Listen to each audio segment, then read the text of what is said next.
Boa noite a todos. Então vamos lá. Todos estão me ouvindo? Sim, tá ótimo o áudio. Então, beleza. Hoje a gente tem como tema aqui a Grande Tribulação, um estudo escatológico. Quero reforçar que esse estudo ele não é um dogma de fé, né? Não é algo que a igreja coloca para as pessoas acreditarem. Como diz o título, é um estudo que é feito baseado em revelações particulares, né? E também na Bíblia, né? Dos sinais que são descritos na Bíblia. Então eu tenho aqui 3 jaculatórias que eu gostaria de iniciar com elas para abençoar essa live, né? Para que todas as pessoas que vejam esse vídeo posteriormente, que o Espírito Santo possa iluminá-las e elas terem compreensão do verdadeiro momento que nós estamos passando, essa batalha espiritual. Em nome do Pai, do Filho e do Espírito Santo, pelo sinal da Santa Cruz, livrai Deus nosso Senhor dos nossos inimigos. Vinde, Espírito Santo, vinde por meio da poderosa intercessão do Imaculado Coração de Maria, vossa amadíssima esposa. Ó Virgem dolorosíssima, as suas lágrimas derrubaram o império infernal. Por fim, o Imaculado Coração de Maria triunfará. Em Apocalipse, no capítulo 7, no versículo 9, se vocês estiverem escutando uma criancinha chorando ao fundo aí, não se preocupem, tá? É que eu dou uma criancinha novinha aqui.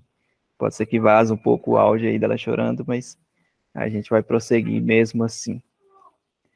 Então, em Apocalipse 7, no versículo 19 a 16, nós temos aqui a menção da grande tribulação, né? E nesse capítulo em si, ele fala do final. O que vai acontecer com aquelas pessoas que passarem pela grande tribulação.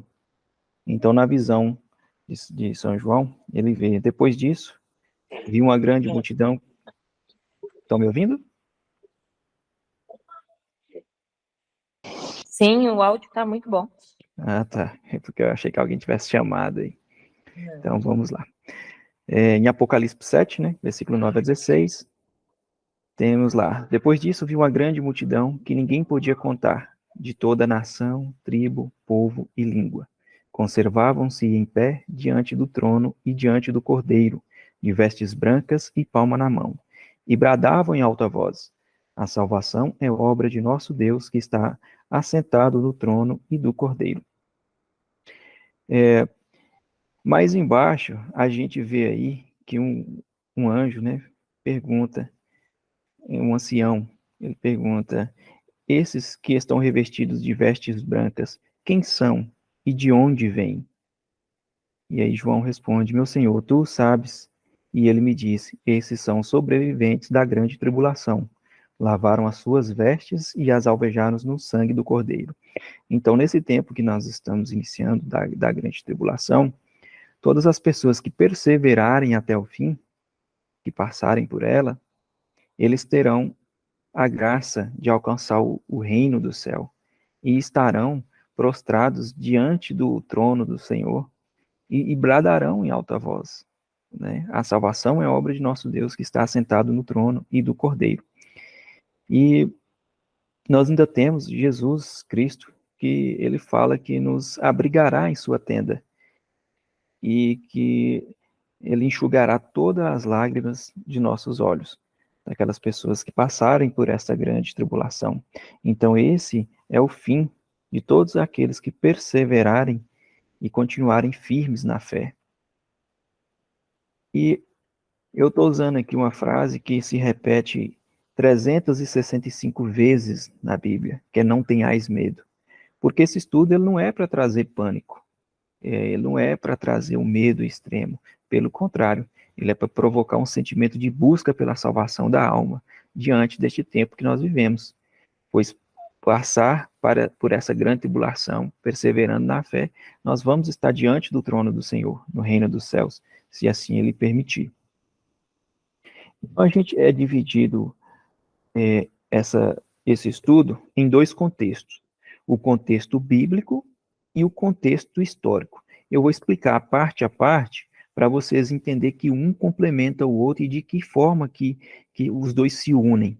Então eu começo com o castigo ao povo israelita. Esse castigo, ele é citado em Ezequiel 4, no versículo 4 a 7.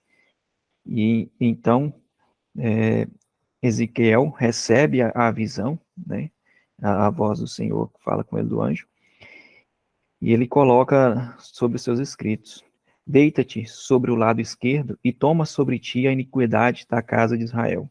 Todo o tempo em que ficares assim deitado, levarás sua iniquidade. E eu fixo o número dos anos de seu pecado, segundo o número de dias que te concedo, 390 dias, durante os quais carregarás a iniquidade da casa de Israel.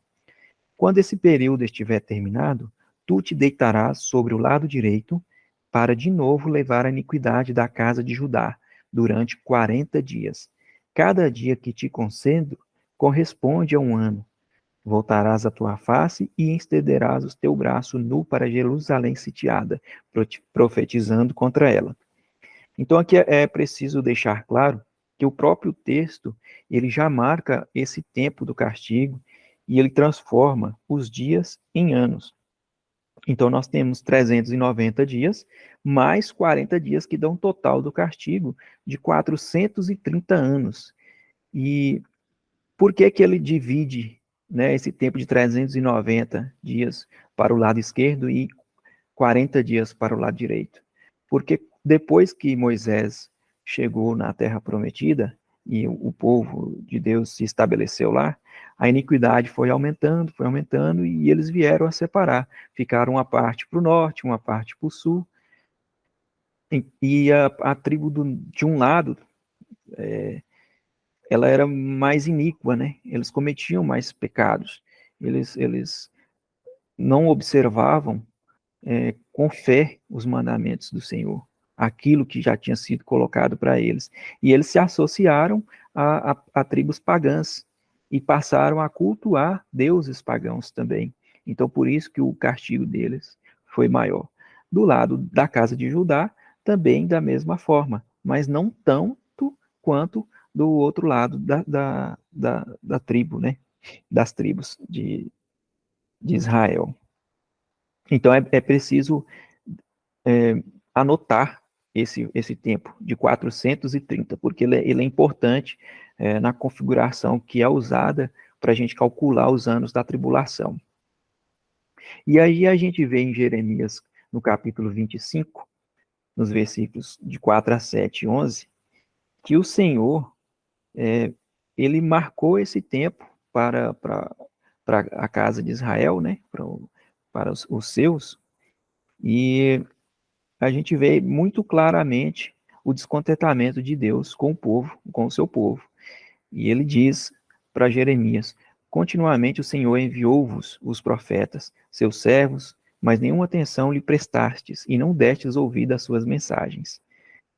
Assim falava ele: renuncie cada um de vós à vida perversa e à maldade do procedimento, e ficareis para sempre na terra que o Senhor vos havia concedido, assim como a vossos pais desde sempre. Não andeis à procura de outros deuses, para antes eles vos protardes e lhes renderdes culto. Não me provoqueis a cólera, para a vossa própria desgraça, com esses ídolos que vossas mãos fabricaram. Mas não me escutastes, oráculo do Senhor, o que provocou minha cólera para a vossa desgraça por causa dos ídolos feitos por vossas mãos. Essa terra se converterá em angústia e solidão, e por 70 anos lhe há de perdurar a servidão ao rei da Babilônia. Então, assim, a gente teve 430 anos de castigo ao povo de Israel. E desses 430, 70 foi sobre o jugo do rei da Babilônia, como é descrito posteriormente em Daniel. Né? A gente vê que o início do castigo ele é datado mais ou menos, né, pelos historiadores aí, do ano base de 606 antes de Cristo, quando o rei Nabucodonosor ele invadiu Jerusalém e deportou os israelitas. Então ele sitiou a cidade como foi falado anteriormente lá em Ezequiel, e já em Jeremias ele mostra que ficou 70 anos sobre o jugo do rei da Babilônia. E aí em Daniel, ele ainda confirma esse castigo, né, para este ano, que ele coloca: no terceiro ano do reinado de Joaquim, rei de Judá, Nabucodonosor, rei da Babilônia, veio sitiar Jerusalém.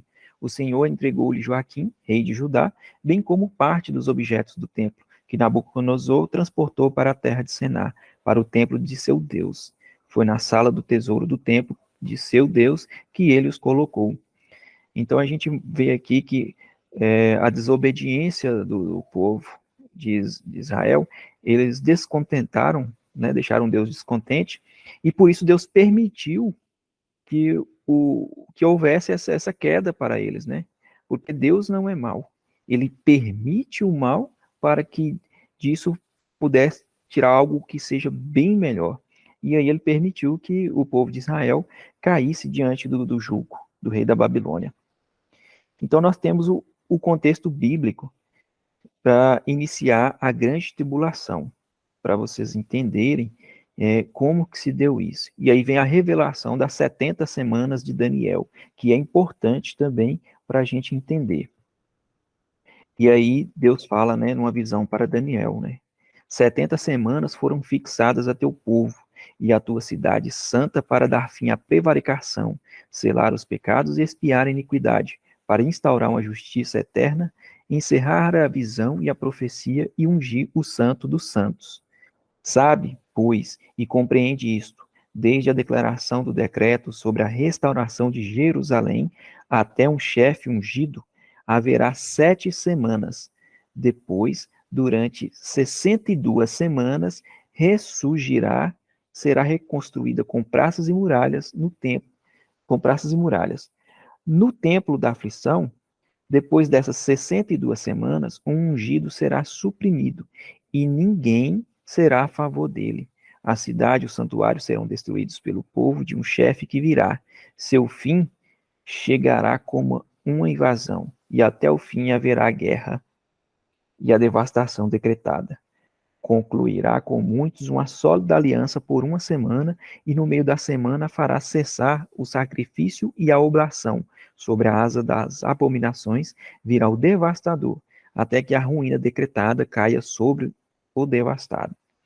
Então, assim, é interessante a gente ver que, primeiro, a gente tem o castigo do povo de Israel, e esse castigo, ele passa 70 anos sob o jugo do rei da Babilônia, o Nabucodonosor, e é justamente nesse período que se cumpre as 70 semanas de Daniel, da visão dele. A gente tem aí uma semana, mais 62, que dá 63, e depois mais 7, para ter as 70.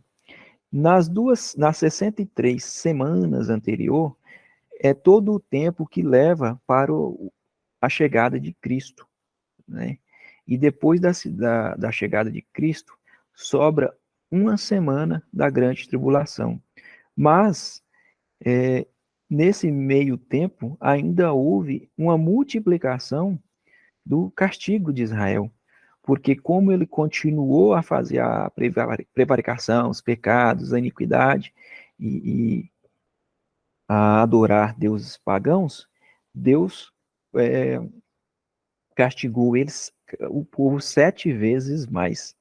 Então, nós temos 62 semanas, que é quando o ungido será suprimido, e esse ungido é Cristo, é o anterior a Cristo. Se a gente pegar 606, menos os 70, menos as 362 semanas, e os ajustes que são feitos, a gente vai ver que esse ungido é Cristo. Ele é o santo dos santos, por isso que lá em cima fala, e a profecia e ungir o santo dos santos.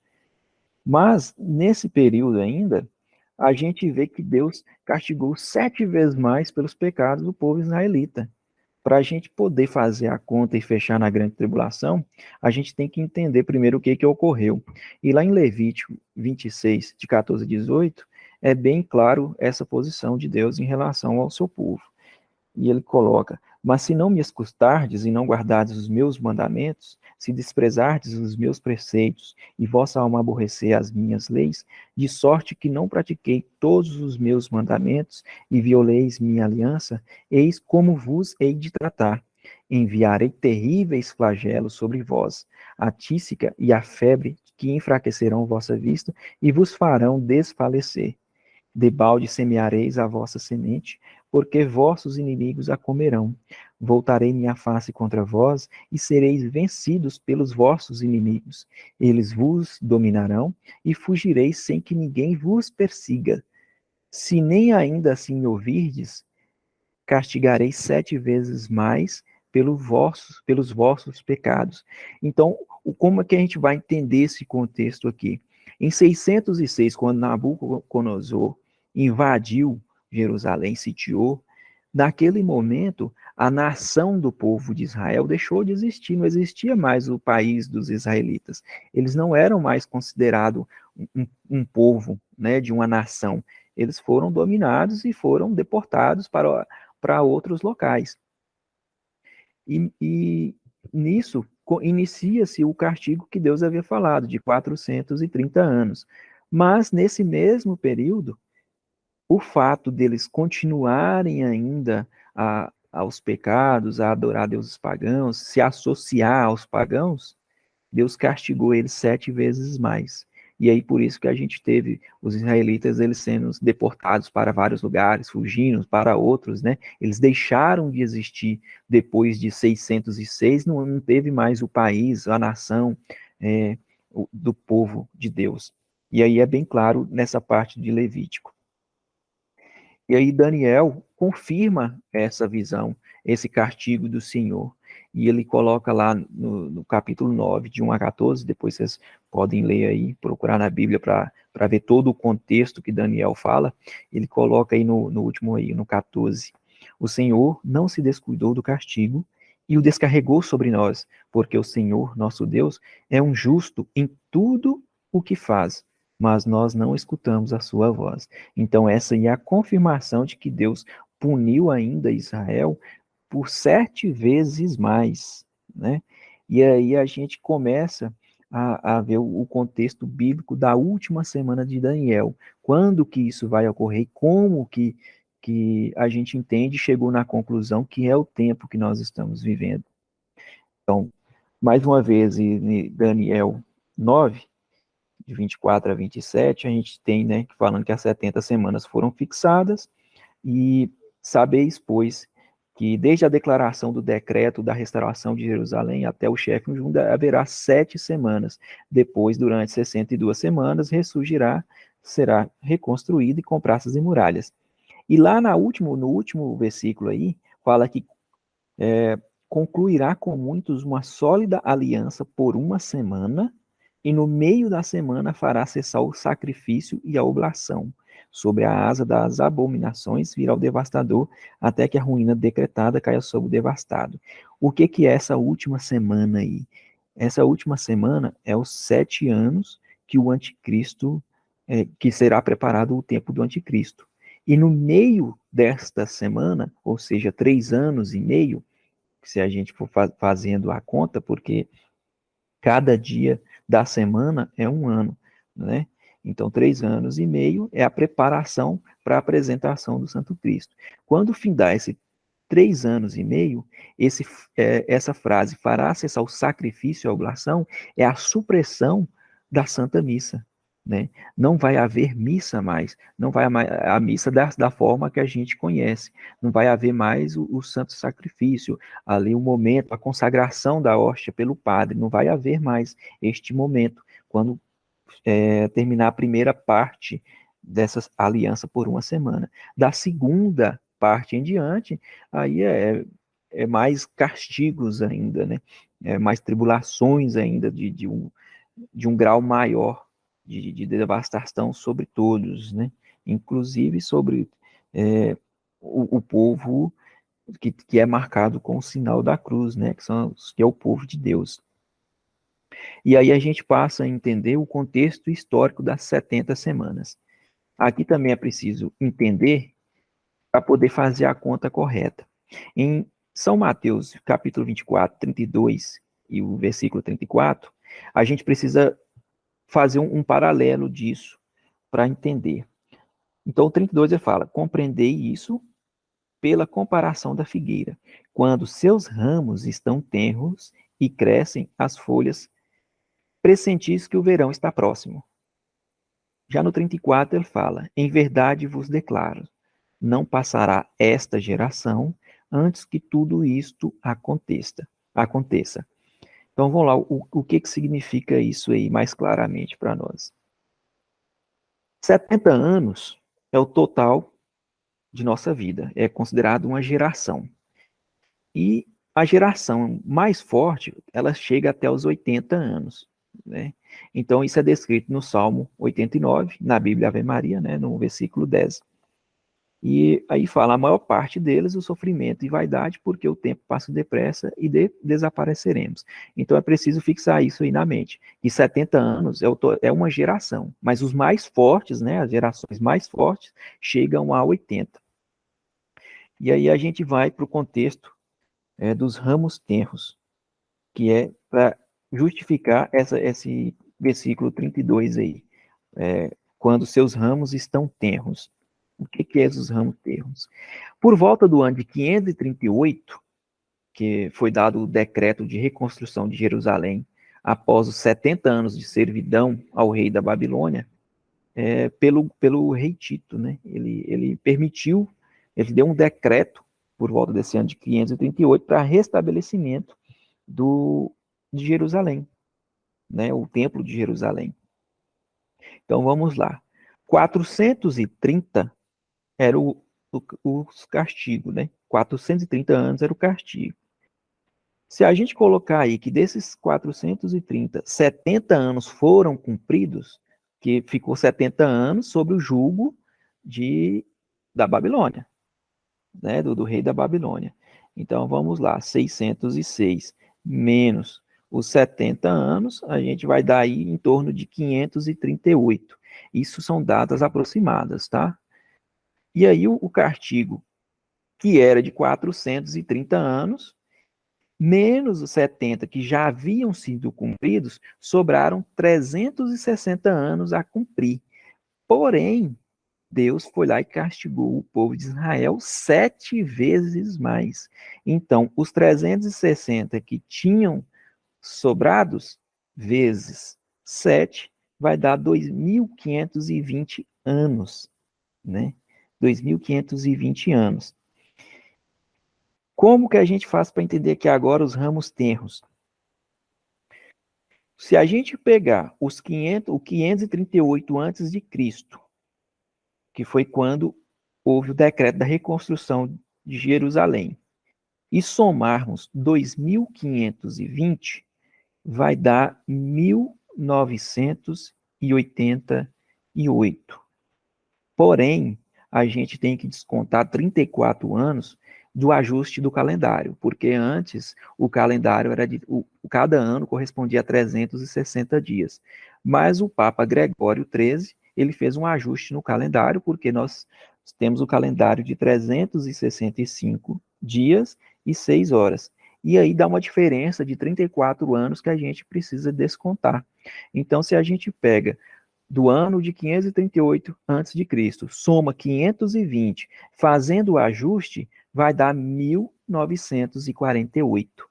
E 1948 é o ano que Israel foi reconhecido novamente como nação, através da ONU, dos Estados Unidos e os outros países, né, do mundo que reconheceram Israel como sendo um país novamente. Então ali finda o castigo que foi imputado ao povo de Israel, que começou lá em 606, quando o rei Nabucodonosor ele sitiou a cidade de Jerusalém e destruiu, né, o templo e destruiu a cidade, tudo mais ali ao redor e deportou as principais pessoas, né, inclusive Daniel, que foi trabalhar, né, foi servir ao rei na Babilônia.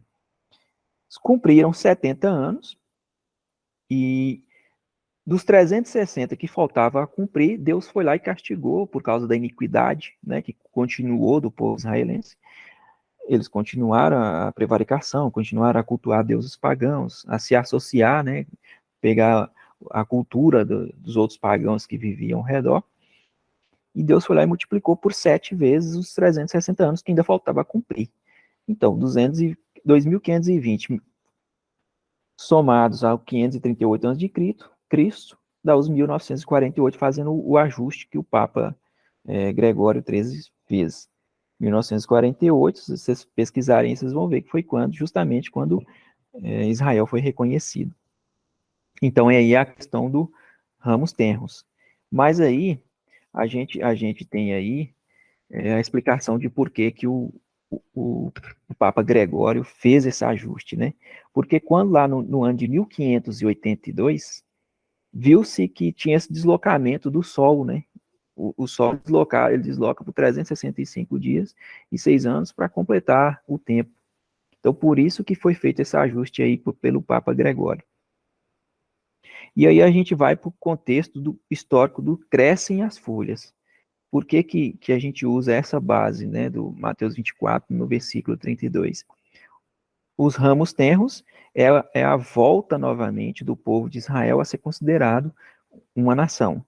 Agora, crescem as folhas é uma visão que Daniel teve lá atrás, né, na época que estava sobre o exílio, que ele estava exilado na Babilônia, sobre a vinda de um exército que ia devastar Babilônia, que ia acabar com a sequência, né, do rei Nabucodonosor e os outros que vieram por conseguinte dele, né? Então, na visão de Daniel, ele vê lá no capítulo 8, e no versículo de 1 a 14, eu coloquei só os 3 últimos aqui, só para a gente entender um pouquinho desse contexto, mas depois vocês podem pegar essa parte aí, o capítulo 8 de Daniel, de 1 a 14, que ele mostra todo o sonho que ele desmistificou para entender que esse exército estava vindo do norte, né? E ele coloca, por causa da infidelidade, além do holocausto perpétuo, foi entregue um exército. A verdade foi jogada por terra. O pequeno chifre teve êxito na sua empreitada. Ouvi um santo que falava, a quem outro santo respondeu: quanto tempo durará o anunciado pela visão a respeito do holocausto perpétuo, da infidelidade destruidora e do abandono do santuário e do exército calcado aos pés? Respondeu: 2.300 noites e manhãs. Depois disso, o santuário será restabelecido. Então, essa visão que Daniel tem é do exército que está vindo, nesse caso, o exército de Alexandre, que vai destruir a Babilônia, ele vai tomar Babilônia, e até ser restaurado de novo, o templo vão durar 2.300 noites e manhãs. Como que a gente tem essa justificação? No ano de 332 antes de Cristo, logo após haver capturado e pilhado Tiro, cujos habitantes foram massacrados e vendidos como escravos, Alexandre, cheio de cólera, decidiu-se a punir os judeus e avançou com o exército contra Jerusalém. Então, novamente, Jerusalém ela foi destruída, né? E ela acabou também com todo aquela parte que tinha ali da Macedônia, da Macedônia, desculpa, da Babilônia. E aí foi mais ou menos nesse ano 332. Se a gente pegar o ano de 332 e somar os 2.300 anos de que fala que esse tempo ia ocorrer, a gente vai chegar no ano de 1967. Esse ano de 1967, Israel, através de uma guerra de 6 dias com os árabes ali, os Emirados Árabes e a Síria, aquela região ali do Oriente Médio, e novamente Israel retoma ao controle de Jerusalém. Então, por isso que crescem as folhas. Os ramos tenros, Israel torna-se país novamente. E em 1967, Israel toma o controle novamente de Jerusalém. Então, o contexto histórico com o contexto bíblico se casam nesse momento. A gente tem Israel voltando a ser uma nova, voltando a ser uma nação novamente, depois do castigo que lhe foi imputado, e volta ao controle, ter o controle novamente da cidade de Jerusalém.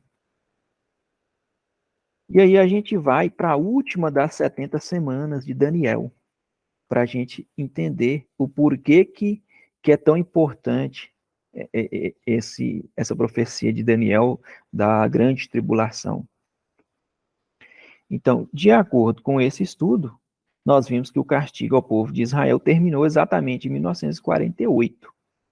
Se somarmos uma geração forte, uma geração de 80 anos, então nós teremos a última semana de Daniel com a grande tribulação fechando 2029.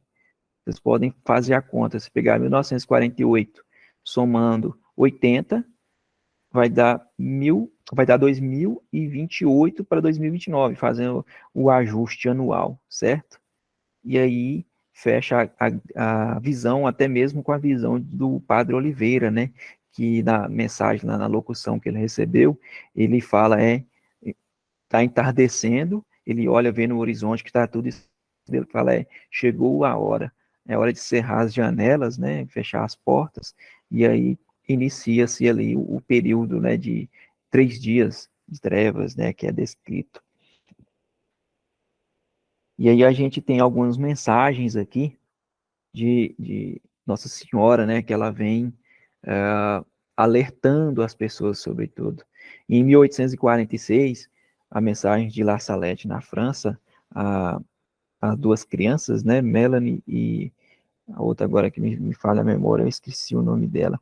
Mas a mensagem principal é que o vigário de meu filho terá muito que sofrer, porque durante algum tempo a igreja será entregue a grandes perseguições, será o tempo das trevas e a igreja passará por uma crise pavorosa.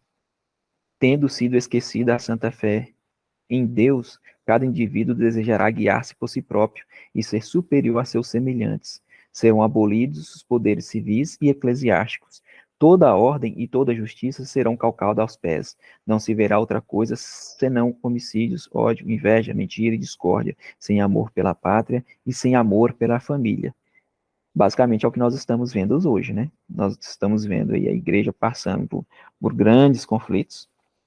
Nós estamos vendo as pessoas, né, sem amor pela pátria, por nada, se entregando a todo tipo de desordem, né? Então, é uma mensagem que, apesar de ser em 1846, ainda é atual, muito atual. Já em 1917, Nossa Senhora, na mensagem de Fátima, ela deixa claro: para imperdível irei pedir a consagração da Rússia a meu Imaculado Coração e a comunhão reparadora nos primeiros sábados. Se atenderem aos meus pedidos, a Rússia se converterá e terão paz. Se não, espalhará seus erros pelo mundo, promovendo guerras e perseguições à igreja. Os bons serão martirizados. O Santo Padre terá muito que sofrer. Várias nações serão aniquiladas. E, por fim, o meu Imaculado Coração triunfará. É sabido, né, que o Papa Francisco, no ano passado, no dia 25, ele converteu a Rússia ao Imaculado, né? Ele converteu não, desculpa. Ele consagrou a Rússia ao Imaculado Coração de Maria, juntamente com a Ucrânia.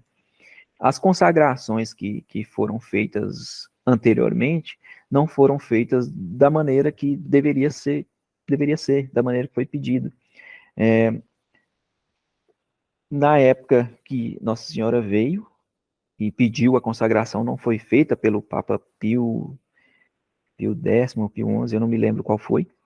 Depois disso, o Papa João Paulo II, ele estava pronto para consagrar a Rússia ao Imaculado Coração, mas através dos seus assessores e cardeais e outras pessoas ligadas à igreja, ele não consagrou, ele consagrou apenas o mundo todo, ele não pronunciou a Rússia, ele falou que consagrava o mundo todo, porque as pessoas falaram que isso poderia dar problema, inventaram várias histórias, e ele acabou não consagrando a Rússia.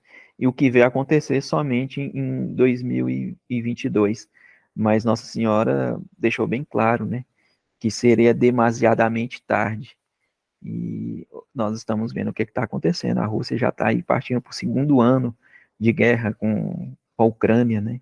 Já entrando já para o terceiro ano já, e com fortes indícios de que isso vai crescer ainda, vai se escalar. Essa guerra ela vai escalar para outros países. Em 1961, na mensagem de Nossa Senhora em São Sebastião de Garabandal, na Espanha, as videntes, principalmente a Conchita, que é a que vai revelar os milagres, a mensagem principal, Nossa Senhora fala para elas: temos que fazer muitos sacrifícios, muita penitência, visitar o Santíssimo Sacramento, mas primeiro devemos ser muito bons, e se não fizermos, um castigo virá. A taça está a encher-se, e se não mudarmos, virá um grande castigo. E após o Papa João XXIII, apenas virão mais 3 papas, e depois, fim dos tempos. Não 4, porque um deles não é tido em conta na realidade. A Virgem Maria disse-me. Como essa mensagem ela é um pouco confusa até, porque muitos contam o Papa João XXIII, outros não contam.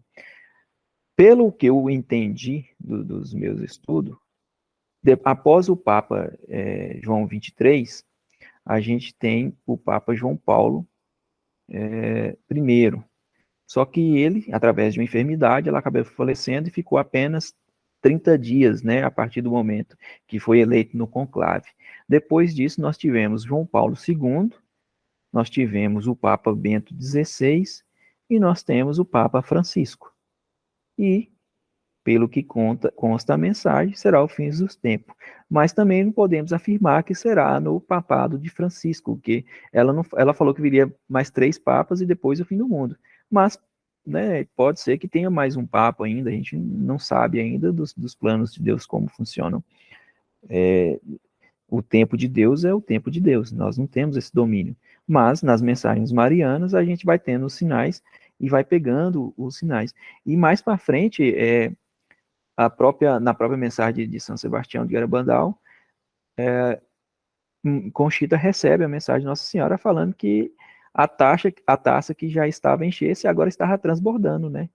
Do cálice da ira de Deus viria de qualquer forma. Já não tinha mais como se evitar o castigo que foi predito lá. Em 1981, as mensagens de Medjugorje, na Bósnia e Herzegovina, Nossa Senhora vem falar para os videntes, né? Ela coloca que aquilo que começou em Fátima terminará em Medjugorje. No final, o Imaculado Coração triunfará. E que ela vinha a chamar pela última vez o mundo à conversão. Depois dessa, não apareceria mais nessa terra. Ainda colocou a pressa, né? Colocou: apressai a vossa conversão. Amanhã será demasiado tarde. Não espereis pelo sinal anunciado. Para os não crentes será demasiado tarde para se converterem. Vós, que acreditais, convertei-vos e aprofundai a vossa fé. E de certamente as mensagens de Medjugorje é uma das mais longas que se tem notícias. São mais de 40 anos já, Nossa Senhora diariamente aparecendo a alguns dos videntes, porque alguns já se encerraram. Nossa Senhora, ela passou os segredos para alguns e encerrou as aparições diárias. Ela aparece apenas uma vez para cada um daqueles que já se encerraram. Salvo o engano, ainda tem 3 que recebem mensagens diariamente e estão no 9º segredo deles ainda. 2022, a gente tem um evento que ele foi confirmado depois por um vidente chamado Luz Maria de Bonilha, que é o Catecum, né, que é a morte de Bento XVI. Em Tessalonicenses, o capítulo 6 e o 7, ele fala: agora sabeis perfeitamente que algo o detém, de modo que ele só se manifestará a seu tempo, porque o mistério da iniquidade já está em ação, apenas esperando o desaparecimento daquele que o detém. O que significa isso?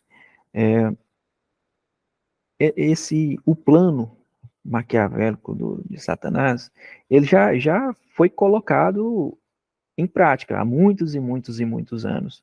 Mas para que ele apareça, para que ele manifeste mais abertamente, teria que alguém que esteja rezando, que era uma barreira, que esteja fortemente em oração, deveria sair, né, sair dessa oração, sair desse contexto, para que ele aparecesse. E o catecon, ele significa uma barreira, significa algo que detém, que segura. E Bento XVI, quando ele saiu do papado, né, ele se tornou o Papa Emérito, ele se recolheu e foi rezar, e passou a ter apenas uma vida de oração, ao tempo todo oração, oração. Se vocês buscarem informações, você vai ver que ele era completamente recluso, ele tinha apenas o auxiliar dele e mais pouquíssimas pessoas que tinham contato com ele. Ele passava recluso em oração o tempo todo. E depois que ele morreu de 22 para 23, né, no finalzinho do ano ali, se vocês prestar bem atenção, a manifestação do demônio ela tem aparecido com mais força, né? Já não tem mais nem o pudor mais de ser uma mensagem subliminar. A gente já está vendo aí cultos abertamente, né, até em rede nacional, de pessoas que são ligadas a esses movimentos satânicos, aparecendo e já falando abertamente, símbolos, né, nesses shows, em expressões de arte, quadros, pinturas, tudo muito aberto.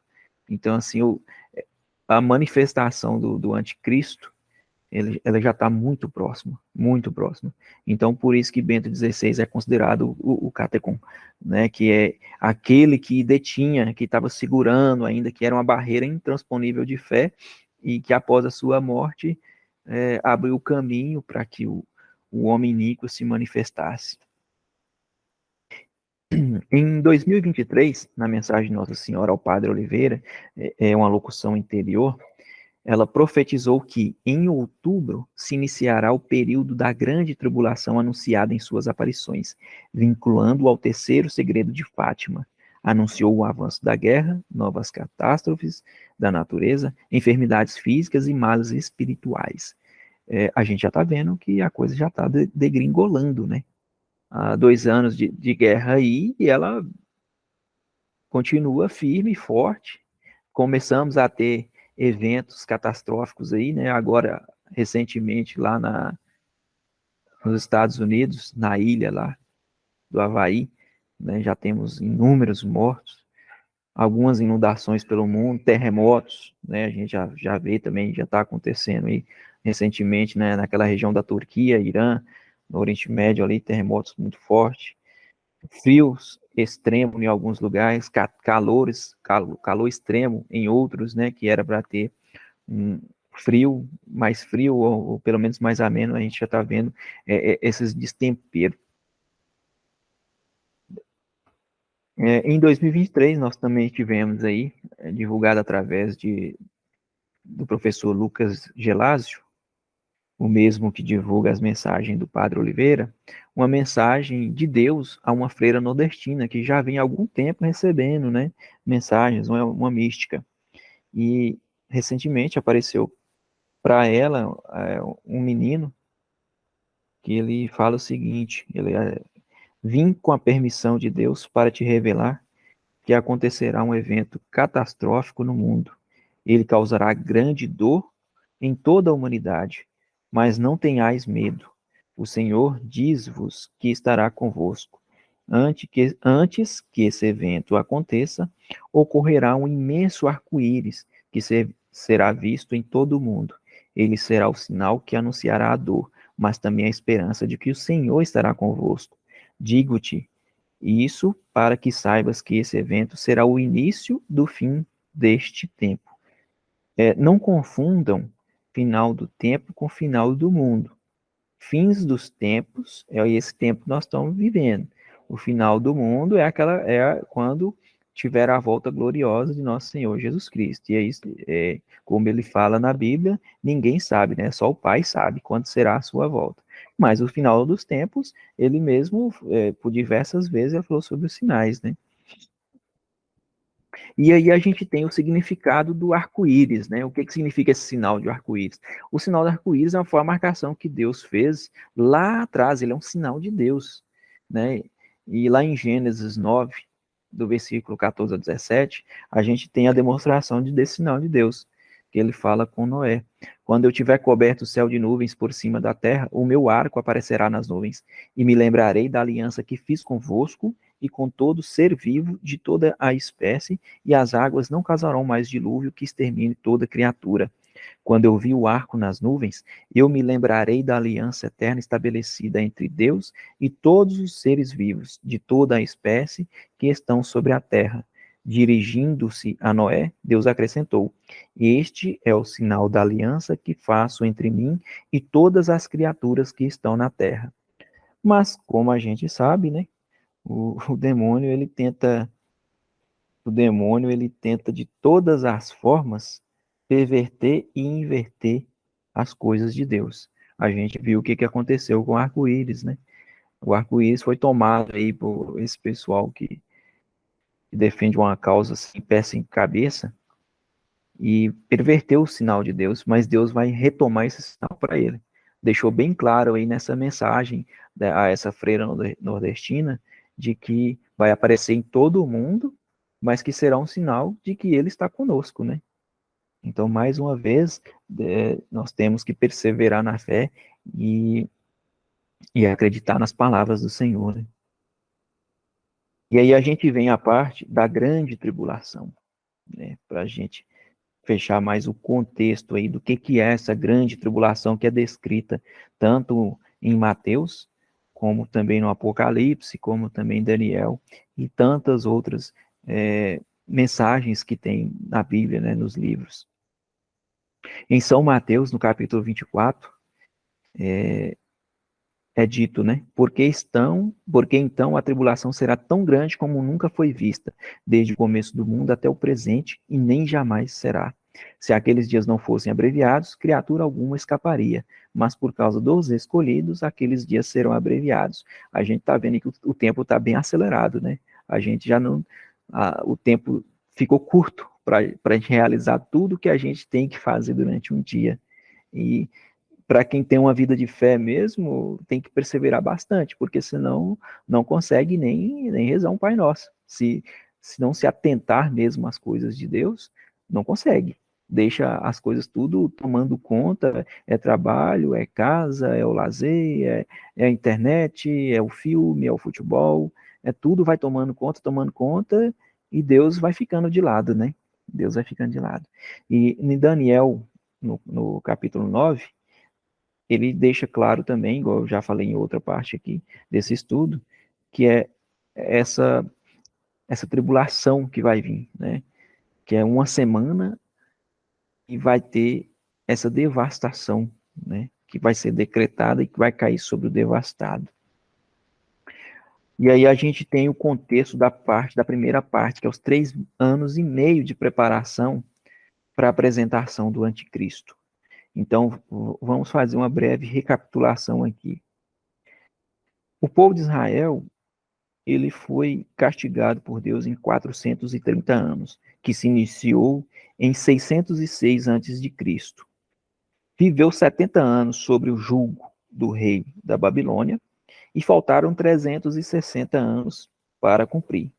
Devido ao povo de Israel continuar, né, ofendendo a Deus, o castigo foi aumentado 7 vezes. E aí deu 2.520 dias, que somado ao ano de 538, a gente encontra, então, 1948, que é quando Israel torna novamente uma nação, e ali termina o castigo de Israel. E aí, na mensagem de Cristo, ele fala que não passará uma geração até que tenha acontecido a tribulação. Então, 1948, mais uma geração forte, da 2028 para 29, que seria o final, né, da geração. Então, se tudo aconteceria sem que aquela geração acabasse, então fecha com o que é dito na Bíblia, né? O que o Cristo diz lá na passagem de Mateus. E nesses 3 anos e meio, a gente tem alguns sinais aí deste tempo. Alguns são de mensagens marianas, né? Locuções interiores ou até mesmo a aparição, igual a de Garabandal, a de Fátima, de Lourdes, de La Salette, de Medjugorje. E uma das principais que a gente tem aí, que é o início da Grande Tribulação, é a aparição em Garabandal, que tem o pré-aviso que foi dito a Conchita Gonzalez, que Nossa Senhora falou que quando o Papa for a Moscou, que ele não vai conseguir voltar para Roma, pois a guerra se intensificará. E a gente viu isso também nos sonhos do Padre Oliveira, né? Ele vê um, um, um homem de branco que parecia com o Papa, olhando lá, né, para o palácio lá de Moscou, e ele via o presidente, né, da Rússia lá rindo e ele via fogo, né, queimando algo no hemisfério norte. A gente tem a perseguição aos cristãos de todo o mundo, a gente já está vendo aí mais claramente na Nicarágua, a gente vê que o presidente lá, o ditador da Nicarágua, ele até afastou, né? Ele prendeu padres lá, prendeu o bispo, deportou freiras, né? Falou que a Igreja Católica mexe com a mente das pessoas, falou um monte de absurdo da Igreja. Além disso, a gente tem aí no continente africano quantas e quantas, né, massacres a gente já viu. Na China, que não pode nem se declarar católico, ou se é católico, é aquele católico lá que eles controlam tudo, nem o padre não é um padre ordenado pela Igreja Católica, né? É um padre colocado lá só para fazer figuração. Logicamente deve ter igrejas válidas lá, mas completamente vigiados. Além disso, até aqui mesmo no Brasil, a gente está vendo aí a profanação de tantos santuários, né? Que a gente está vendo aí, e uma perseguição velada, né? Que a gente vê por vários setores e ativistas, né? E a gente vê também a preparação para a implantação da moeda única. Essa aqui está de vento e popa, né? Recentemente aí, há 2 semanas aí, o Banco Central do Brasil anunciou o Drex, que é o real digital, né? A moeda digital brasileira. Então, somado-se a ela, tem o euro digital, que também já entrou em fase final de testes na Europa. A gente tem o FedNow, que é uma versão do Pix nos Estados Unidos, que evoluirá para o dólar digital. Os chineses já saíram na frente há bastante tempo com o yuan digital, né? E lá já está em fase profunda mesmo de teste. Na Coreia do Norte, é previsto que em 2025, 26 não se tenha mais emissão de papel moeda, eles também já partiram para esse digital, e essas moedas vão ser todas integradas, né? Essas moedas vão ser todas integradas. Eu acredito particularmente que deste ano é bem provável que o Drex, com o FedNow, com o euro digital, com o yuan digital, todas já se integram, já viram uma moeda única mesmo de transações entre bancos, entre países, né? A gente está vendo aí a queda do sistema financeiro, que já tem alguns grandes bancos, né? O Banco Suíço, lá o Credit Suisse, que quebrou, é um banco gigantesco, né? De investimento, quebrou, e o que comprou ele também é um outro banco gigante, mas a gente viu pelo menos 4 a 5 bancos aí quebrando, encerrando mesmo as suas atividades. A guerra que já está acontecendo em vários locais do mundo, e os rumores de guerra, né? A gente hoje tem guerra naquela parte ali da Europa asiática, né? A Rússia com a Ucrânia. A gente tem um continente africano, inúmeras convulsões lá de tomada de poder, né? No Sudão, naquela, acho que é Níger, parece, se não me engano, que também subiu o exército lá e tomou conta. Então tem vários, né? Vários países aí que estão com esses conflitos. A gente tem aí evoluindo para o leste asiático também ali, a região do Quirguistão, eu esqueci, Azerbaijão, aquela região ali que vive em constante rusgas, né? As fronteiras, eles não definiram ainda quais são as fronteiras. Temos a Índia e a China e o Paquistão que vivem ali também nas fronteiras, sem contar a Coreia do Norte, a Coreia do Sul também que troca até tiros, né? Muitas vezes de advertência. E a gente tem aí os sínodos, né? Os sínodos da igreja. Esse ano nós temos aí um importante sínodo da igreja, que é o sínodo da Alemanha. Para quem não sabe o que é sínodo, o sínodo é uma reunião de pessoas para tratarem de temas, formarem um documento e enviar a Santa Sé, para que o padre faça uma análise disso e talvez até acate, né, as ideias desse documento e implante na igreja, né, torne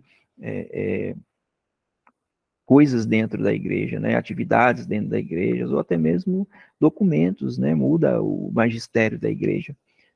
E o sínodo da Alemanha, ele é um sínodo forte, porque a gente está vendo aí vários padres alemães e de outros países ali da Europa pedindo a bênção para casamentos homoafetivos, né?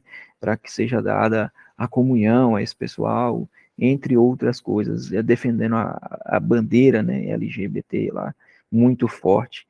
E a gente vê que os documentos, né, que estão sendo formados não só por cardeais, por bispos, pelo clero, né? Estão entrando também leigos, mulheres, homens e pessoas que muitas vezes até a conduta deles fora da religião não condiz com o documento que eles estão preparando. Então isso vai causar, e já está, né, uma apostasia geral. A gente já tem aí a maioria das pessoas que se falam em Deus, fala de maneira bem genérica, né? É o Deus do que eu quero, não mais o Deus, nosso Senhor mesmo, aquele que tem palavra, né, de vida eterna. A gente vê as pessoas se afastando cada vez mais de Deus e procurando outras coisas. Tem gente que acredita em cosmos, tem gente agora que já acredita em alienígenas, né? Outros que dizem que não acreditam em nada, mas acreditam até mesmo no demônio. Tá uma crise, né, geral de fé. E aí a gente vai ver o caos total disso tudo, que é guerra, fome, doenças, eventos da natureza, terremotos, tsunamis, inundações, seca, tudo isso, né, é só nessa primeira parte. Né? Nós ainda estamos vendo algumas coisas, fome está acelerando, doenças, a gente já sabe que vem mais aí adiante, outra pandemia que eles estão provocando aí, né? Eventos climáticos, a gente já está vendo o aquecimento aí de a temperatura, outras vezes um frio extremo, terremotos aparecendo, tsunamis, a gente já está começando a ver isso, mas isso tudo tende a agravar mais, tá? Agravar mais, inclusive os segredos de Medjugorje, o Ivan Dratsevich, ele fala que um dos segredos vai transformar a, a, a geografia do planeta, né? Então entende-se que será um terremoto de grande escala. E se eu não me engano, é um dos primeiros segredos, né? Um dos primeiros. A gente vai ter aí, provavelmente, o aviso dito em Garabantal, que é a iluminação das consciências, que é quando vai acontecer um evento em escala mundial, em que todas as pessoas elas vão ver por alguns momentos todos os seus pecados passados aos olhos de Deus. Como que Deus enxerga essas ofensas, né? Ah, nós vamos perceber isso, vamos ter isso na pele mesmo. E isso será motivo de conversão para muitos. Mas para outros vai ser apenas um lapso da memória, algo que um sonho ou alguma coisa assim. Mas será para todos, não só católicos, será para o mundo inteiro. Todas as pessoas terão a oportunidade de se converter novamente ao amor de Deus. E vai ser através dessa iluminação das consciências que é chamado o novo Pentecostes. Possivelmente, é, pelas dicas que a Conchita falou diversas vezes, é um ano par, nas datas, numa quinta-feira, entre os meses de março e abril, quando vai acontecer isso. Então, se nós tivermos o pré-aviso, que é o Papa indo a Moscou, provavelmente nós teremos o aviso já para o ano que vem, porque o Papa, dia 4 de setembro agora, ele passará na Rússia, né? Aí é uma questão até técnica. Aeroporto, para nós, homens, é considerado zona neutra, mas para Deus eu entendo que lá é o território russo. E vamos aguardar, né? Vamos aguardar para ver o que vai ser disso tudo. Além disso, a gente vai ter sinais luminosos fixos em todo o mundo após a iluminação das consciências. Na Colina das Aparições em Medjugorje, Los Pinheiros em Garabandal, uma 14ª estação em Erechim, no Rio Grande do Sul, que é onde que tem uma vidente também lá que durante algum tempo ela via Nossa Senhora e recebeu mensagens de Nossa Senhora. E já tem até um santuário lá, né? Possui, possui autorização da igreja, né? Para que as pessoas possam ir lá. Então, assim, esses eventos, eles não vão acontecer em ordem do jeito que está aí, tá? Eu coloquei uma sequência aí, mas não é uma sequência de acontecimento, é de coisas que podem acontecer nessa primeira fase da apresentação, para preparar o caminho para o anticristo. E aí a gente tem a parte 2, que é os 3 anos e meio do governo do anticristo. Ou seja, a primeira fase, que é a implantação de uma moeda única, a preparação para um governo único, catástrofes, doenças, fome, eventos climáticos, eventos de natureza cósmica, né, como pequenas rochas caindo do céu para gerar problemas também graves. Tudo isso vai ser feito para a apresentação do anticristo. E aí a gente tem em Daniel 11, no versículo 31, que ele fala: tropas sob sua ordem virão profanar o santuário, a fortaleza, farão cessar o holocausto perpétuo e instalarão a abominação do devastador.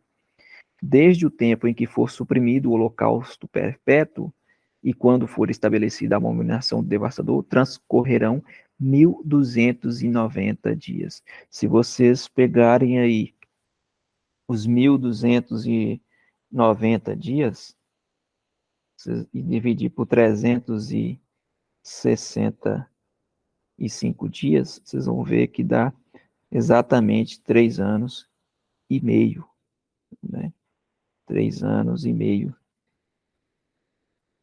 E esse farão cessar o holocausto perpétuo é exatamente a supressão do santo sacrifício, né? Não vamos ter a consagração da hóstia mais feita da maneira que é feita pelo padre hoje. Isso aí é o que está bem claro.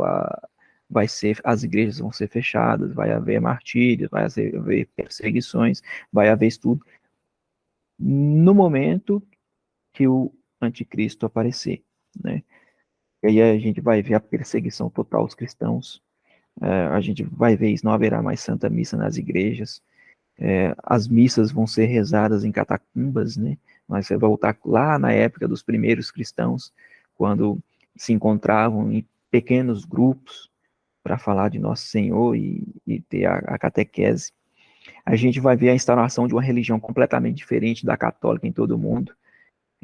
Vai ser construído um ídolo no Vaticano para que as pessoas possam adorar esse ídolo lá dentro mesmo da sede do Vaticano, né? Aliança entre todas as nações para que seja colocado um governo único, né? Eles vão teoricamente, né, eleger um governo único e esse governo único nada mais nada menos que Satanás, né, que vai aparecer, vai ser o homem iníquo e na sede de Pedro vai estar o falso profeta. E esses dois vão coordenar o mundo por 3 anos e meio. E durante esse tempo nós vamos ter eventos da natureza de todas as formas, né? Vulcões em atividades, terremotos, maremotos, inundações, seca, calor extremo, frio extremo, fome generalizada, guerras, né? O sistema do governo único vai sobressair nesse momento. E aí vem a marca da besta, né? A marca da besta vem porque tudo vai estar tão ruim, tudo vai estar um caos total, que aí vai aparecer o homem iníquo, vai aparecer o anticristo, né, para ser o salvador, para ser aquele que vai dar tudo às pessoas, e as pessoas vão clamar por ele, tá? Vão clamar para que ele apareça, vão clamar quando ele aparecer, e vão querer se associar a ele. E essa marca que é falada no Apocalipse, ela já está em processo, ela já está aí. Nós já vemos, já estamos acostumados com ela há muito tempo. Nós começamos a trocar mercadorias através do escambo, passamos para moedas, né, de ouro, prata, cobre, depois já na era moderna, né, nós já começamos aí com cheque, moeda, papel moeda, cartão. Hoje a gente tem o telefone que paga sem até precisar de ter o cartão, já tem o telefone, e agora mais essa ainda, né, da moeda digital aí. Então essa é a marca da besta. Essa é uma das marcas das bestas. Além disso, a gente ainda tem aí a outra, né, que é a da testa. A da mão direita é as compras, a da testa é o controle. A gente já sabe que já tem inúmeros testes aí de chips que vão ser implantados na cabeça para N coisas, né? O Elon Musk é um dos que está saindo aí à frente, que ele está falando que o dele é para curar pessoas, né, que têm problemas neurológicos, pessoas que têm problemas de locomoção, de controlar coisas. Mas a gente sabe que o fundo, no fundo, não é só isso. Né? E fora os outros que estão escondidos aí, que a gente já sabe que está em fase de testes. Além disso, a gente tem eventos diversos, né, galácticos aí. A gente vai ter meteoritos caindo, meteoros, chuvas ácidas, inverno vulcânico, né, fortes ejeções de massa coronal em direção à Terra. Essas ejeções de massa coronal nada mais é que as tempestades solares que vão aumentar sem precedentes, né, causando inúmeros blackouts, dando inúmeros problemas, aquecimento extremo, né, em certas regiões. E, além disso, a gente tem também outra profecia que é de um grande cometa que vai passar na Via Láctea e que vai fazer deslocar o campo magnético da Terra, a inversão do polo magnético, norte para o sul e do sul para o norte. E neste momento, quando houver essa inversão, aí vai ficar tudo pior, porque nós vamos ter vulcões entrando em atividades em todo o globo. A gente vai ver um frio extremo de uma vez, ou um calor extremo de uma vez. A gente não vai ter nada eletrônico vai funcionar, tudo vai queimar, nada, nada, nada vai funcionar quando esse cometa passar próximo.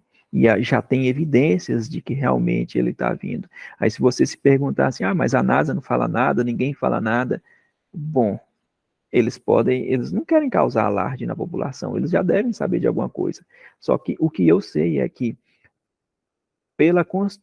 da forma como esse cometa ele é constituído, ele é considerado um anã vermelha, ele não brilha, ele não reflete a luz solar, então ele é difícil de ver, e a rota dele, por ser elíptica, ela está concentrada atrás do cinturão de Oort e atrás do Sol, então é muito difícil que um telescópio, até mesmo o Hubble, ou o Kepler, ou o James Webb, que foi lançado recentemente, conseguir visualizar ele, porque ele não emite luz, e ele tem uma velocidade muito grande também, é difícil de captar.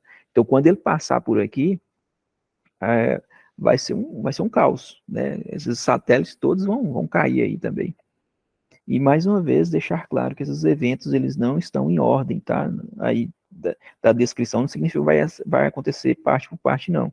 Isso pode acontecer tudo ao mesmo tempo aí, de, de um para o outro, de acontecer vulcões de atividade, de repente maremotos, a questão da guerra também, que vai pegar também, continuar pegando, né, por causa das fomes. Então a gente tem todo esse contexto aí que vem. E pós isso, né, aí a gente já teve a primeira parte da apresentação do anticristo, que é os 3 anos e meio, depois a supressão do santo sacrifício, do santo sacrifício da Eucaristia, né, da missa, que a gente não vai ter, a gente tem a apresentação do anticristo, o governo do anticristo, e para findar essa parte, fechando a grande tribulação, a gente tem os 3 dias de escuridão, que são descritos em Daniel 12, versículo 29.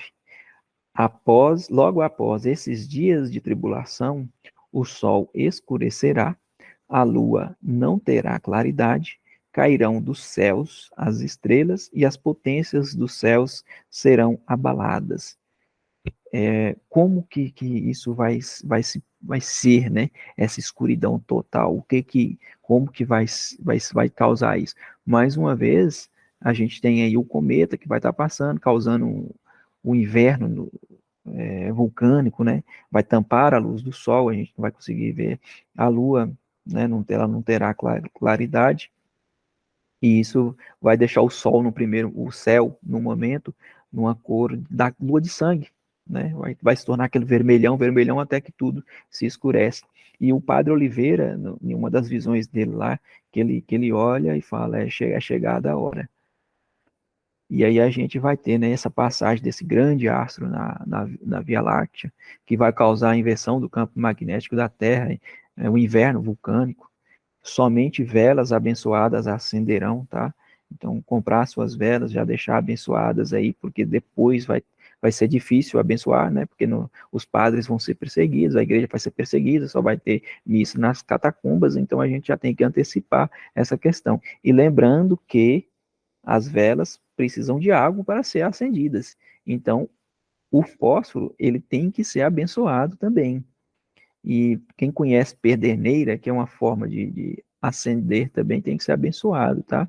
Agora, isqueiro, eu não sei se isqueiro vai funcionar é, nessa época, que tem que lembrar que nos últimos 3 anos e meio você não vai poder comprar nada, né? Porque você não vai sair da marca da besta para comprar ou vender.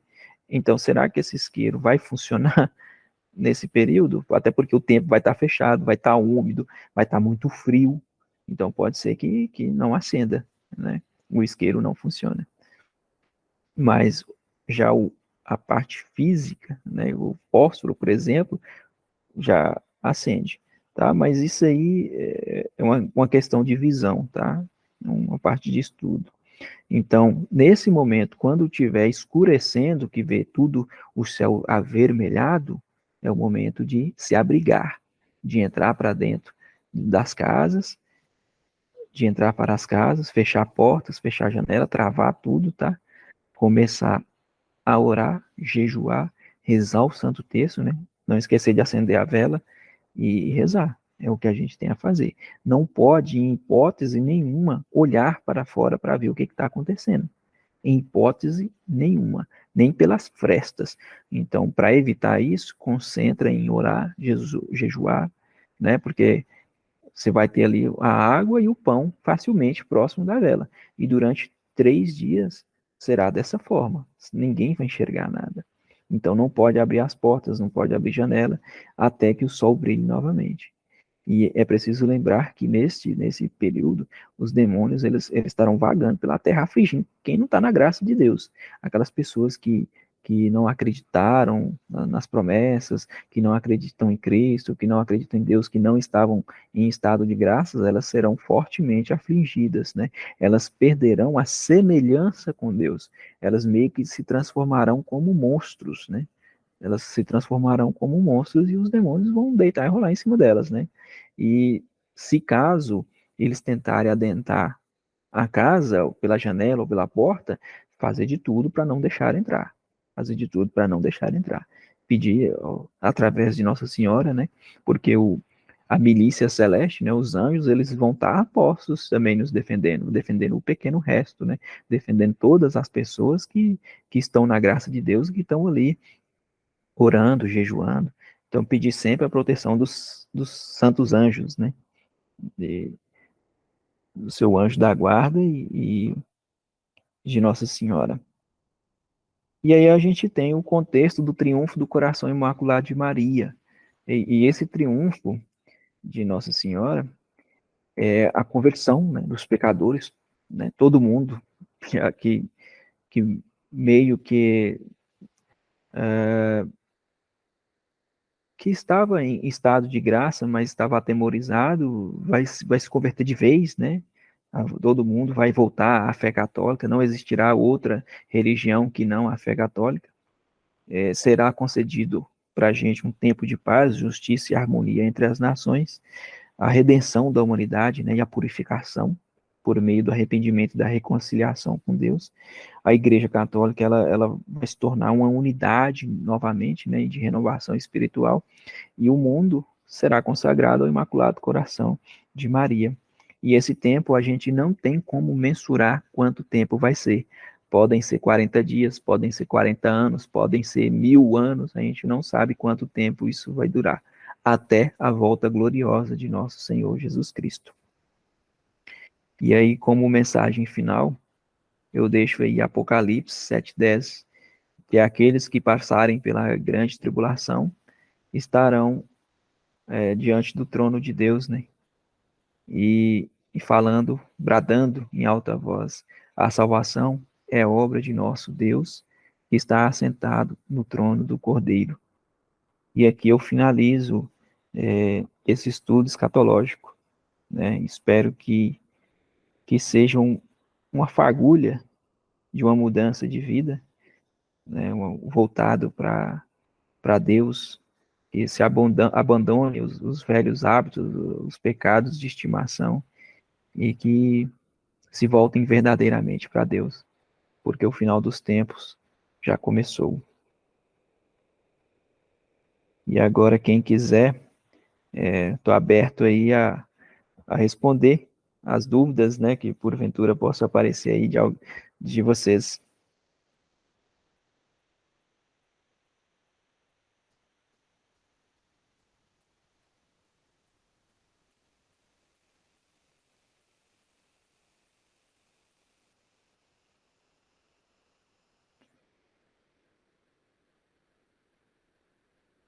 Pode falar aí, Cleo, fique à vontade.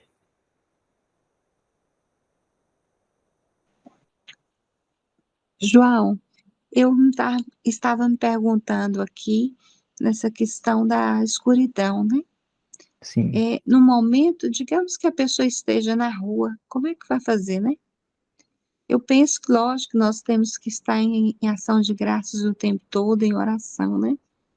Mas e se a pessoa estiver na rua, Veja né? bem, nesse período, a gente vai estar o governo anticristo, certo?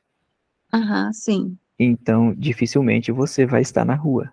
Você vai estar abrigada em uma comunidade, se você conseguir entrar em uma comunidade, né, afastado dos grandes centros, ou você vai estar reclusa em algum lugar, porque a perseguição aos cristãos, ela vai ser enorme. Ela vai ser enorme. Então, dificilmente você vai estar pela rua.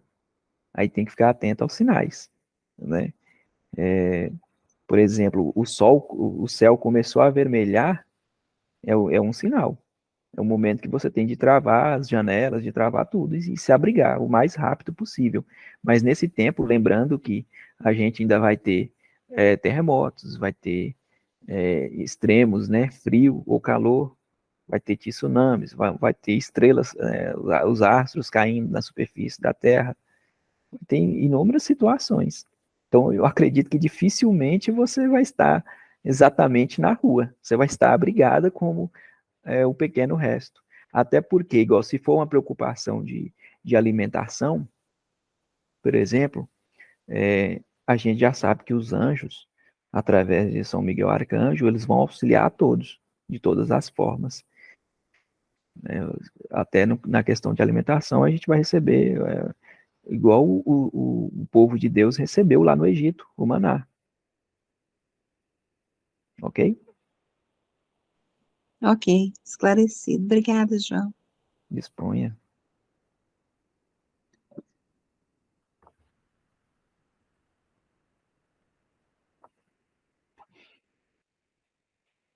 Alguém mais? Tem mais alguma dúvida?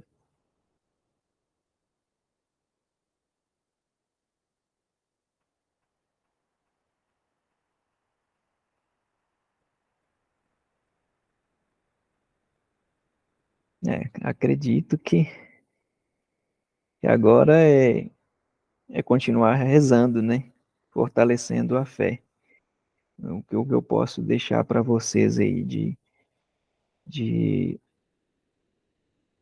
de um pensamento, né, de tudo isso que está acontecendo, é que independente se a grande tribulação vai começar agora ou não, porque para Deus nada é impossível, né? E o tempo pertence a Ele. Deus está fora do tempo. Ele está no tempo e fora do tempo. Então, se porventura Deus decidir que não, que vai esperar mais um pouco para ver se mais pessoas se convertam, mas a gente tem que começar já, né? Como diz Nossa Senhora, não esperar os sinais, já começar a participar da missa mais vezes, se possível, não só o domingo, procurar livros, tá? Livros, é importantíssimo você ter livros em casa nesse período, livros católicos, livros de santos, o catecismo da igreja, livros que vão te fortalecer na fé. É muito importante nesse momento ter esse tipo de situação, porque nós não vamos ter parte eletrônica, a gente vai ser perseguido, vai estar nas catacumbas, outros vão estar em comunidades fechadas, escondidas, e para fortalecer a fé, para não deixar se abater, além do continuar rezando, né, o Santo Texto, e fazer uso dos sacramentais, é importantíssimo fazer uso dos sacramentais, né, o escapulário, a cadeinha, os azeites, né, os óleos, importantíssimo fazer uso disso tudo. E também ter aquilo que vai nos dar força através da leitura, da meditação, né, meditar sobre a vida dos santos. Os santos passaram por grandes tribulações também e alcançaram o reino dos céus. Foi-lhe dados, né, essa graça. Então, a gente tem que procurar fazer a nossa parte agora, mesmo que se não acontecer, se ainda vier daqui mais tempo que iniciar a tribulação, a gente tem que estar pronto, porque é fato de que se você não estiver em estado de graça e vier a falecer, você não tem como fazer mais nada, né? A condenação ela é absoluta, na própria Bíblia já é bem claro isso. É a condenação daqueles que não estão na amizade com Cristo, né? Na amizade com Deus. A Karine, ela está perguntando o que é a cadeinha.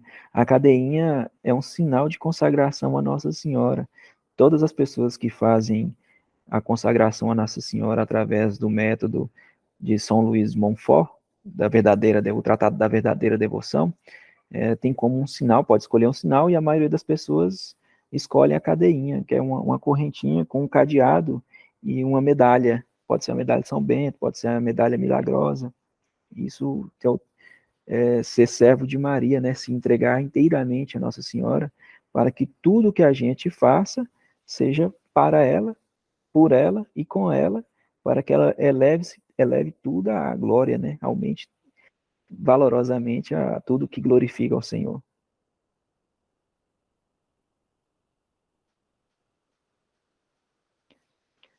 Ô, João, nós podemos, igual hoje mesmo, né? Toda missa da Canção Nova, o padre costuma abençoar os objetos, né? No Sim, final da missa. A gente pode, então, no caso, abençoar o fósforo, né? sim, Abençoar não, né? sim. Colocar Mo- na bênção, né? Ter a intenção da bênção que é proferida pelo sacerdote no é, fósforo, né? Igual eles hum, pedem. Acredito que sim. Tem alguns estudiosos que eles dizem que a bênção deve ser dada presencial pelo padre, né? Mas alguns que eu sigo, eles falam que é válida sim.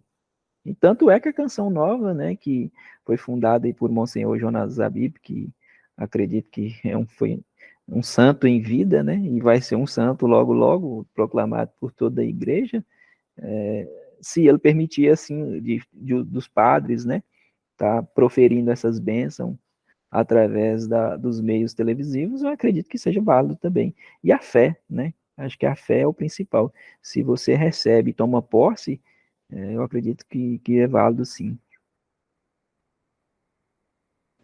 Obrigada. Disponha. Cléo, deveríamos sim fazer estudos juntos e orarmos muito juntos. Né? Acho que nesse tempo, fazer o possível para rezar mais. Eu sei que assim, eu ainda faço muito pouco, tá? Ainda faço muito pouco. mas é preciso a gente acelerar, porque serão tempos que exigirão muito da fé. E para a gente ter essa fé é uma conversão diária, né? A conversão ela não é uma vez, ela é todos os dias. Por isso que nas mensagens marianas, muitas vezes Nossa Senhora fala que vai ser, para alguns vai ser demasiadamente tarde, porque no momento que estiver acontecendo, eles vão pedir, vão clamar a Deus, mas na hora que passar aquela aflição ali, eles vão se esquecer e vai continuar, né, a vida do mesmo jeito. Estado de graça é quando você pode participar da Santa Missa e comungar, né? É o corpo e sangue de nosso Senhor Jesus Cristo. Isso é que é estar em estado de graça. Você vai lá, faz a confissão, confessa seus pecados, recebe a absolvição. Então, nesse momento, você está apto a receber o corpo e o sangue de nosso Senhor Jesus Cristo, né?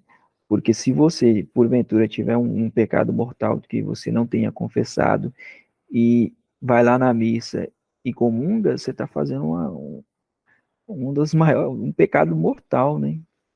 É uma coisa que está te condenando ali, que é fazer a comunhão sem estar no estado de graça. Porque quando você está no estado de graça, você está na amizade com Deus. Você significa que você está se abstendo de tudo para Deus, até dos pecados. Então é preciso fazer sempre também uma revisão dos pecados, né? Uma que a gente chama de confissão geral, né? Você olhar para todos os pecados, mesmo aqueles que você já confessou, e confessar novamente. E tem que ser conversado com o padre, né? O padre tem que avisar, porque isso é uma coisa mais longa, o padre vai te orientar melhor. Mas é preciso sempre, e Nossa Senhora pede, né? As 5 pedrinhas lá para você permanecer no estado de graça, para você permanecer na amizade com Nosso Senhor, que é a confissão, a leitura da Bíblia, rezar o Santo Texto todos os dias, né? Fazer pelo menos uma confissão mensal. Essas são as pedrinhas de Nossa Senhora dá para a gente poder continuar perseverando na fé.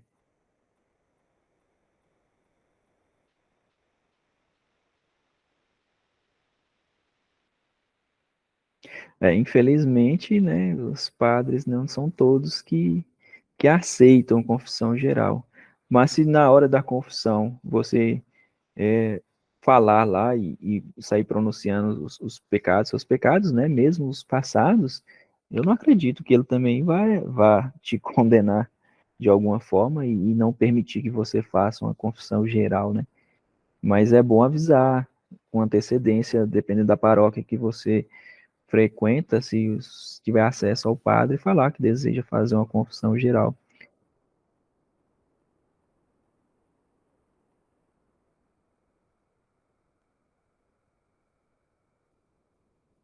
Mais alguma coisa, pessoal?